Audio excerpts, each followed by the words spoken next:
आणि आता एक सविस्तर बातमी। अकोल्यामध्ये सावरपाटी गावात खाऱ्या पाण्यामुळे अनेकांना किडनीचे आजार झाल्याचं समोर आलंय। 25 पेक्षा अधिक गावांमध्ये क्षारयुक्त पाण्याने किडनी आजाराची लागण झाल्याचा आरोप गावकरी करतात। पाहुयात या संदर्भातला हा खास रिपोर्ट। पाणी हे जीवन आहे असं आपण म्हणतो, मात्र अकोल्यातील सावरपाटी गावातील लोकांना क्षारयुक्त पाणी प्यायल्यानं किडनी स्टोन आणि किडनीच्या संबंधीच्या आजारांसोबत सामना करावा लागतोय। त्यामुळे गावकरी चिंतेत आहेत। आमच्या गावात पाणी खारा आहे, चार सगळी पांढरी फटक साय येते पाण्यामुळे, आणि ते पाणी प्यायलं की पोट दुखतात। नेहमी आजारी पडतो आम्ही पोटासाठी, मग दवाखान्यात जावं लागते, गोळ्या इंजेक्शन घेतले कमी पडते, मग अजून चालू। आमच्या गावात खारं पाणी आहे आणि लागे साय क्षार आहे, असे भांडेले पांढरे फटक डाग पडतात, सायचे साय वर येते आणि त्या आम्हाला आमचे पोट दुखतात। प्रशांत काळे यांना आपली किडनी गमवावी लागली आहे। उपचारासाठी 12 लाखांच्या वर खर्च आला।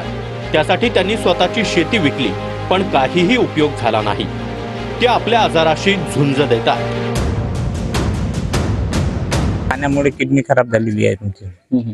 तर पाणी खराब असल्यामुळे पाण्यावर क्षार असं म्हणजे साय येते अशी पाण्यावर फुली, तर त्यांना किडनी गेली डायरेक्ट। पाणी डॉक्टरने पाण्यामुळे किडनी गेली तुमची। कधीपासून तुम्हाला हा त्रास आहे?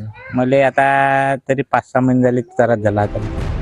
20 ते 25 पेक्षा जास्त गावखेड्यांमधील लोकांना खाऱ्या पाण्यामुळे होणाऱ्या आजाराशी सामना करावा लागतोय। गोड्या पाण्यासाठी 30 किलोमीटर पर्यंत दूर जावं लागतंय।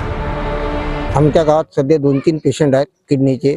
त्या भीतीपोटी मी शेगाववरून वारी हनुमानचं पाणी आणतो घरच्या लोकांसाठी। किती किलोमीटर आहे अंतर? शेगाव इथून 25-30 किलोमीटर आहे। आमच्या गावात नळ योजना आहे। नळ योजनेचं दोन्ही बोरचं पाणी एकदम खारं आहे, आणि खारं म्हटलं म्हणजे खूपच खारं आहे। आमचा पिण्याच्या पाण्याचा प्रश्न सुटावा अशी माफक अपेक्षा इथल्या गावकऱ्यांची आहे। जीवन आणि मृत्यूशी त्यांचा संघर्ष या ठिकाणी सुरू आहे। त्यामुळे सरकार याकडे लक्ष देईल का आणि यांच्या समस्या सोडेल का, याकडे सर्व पाहणं औचित्य ठरणार आहे। गणेश सोनवणे, टीव्ही मराठी, अकोला।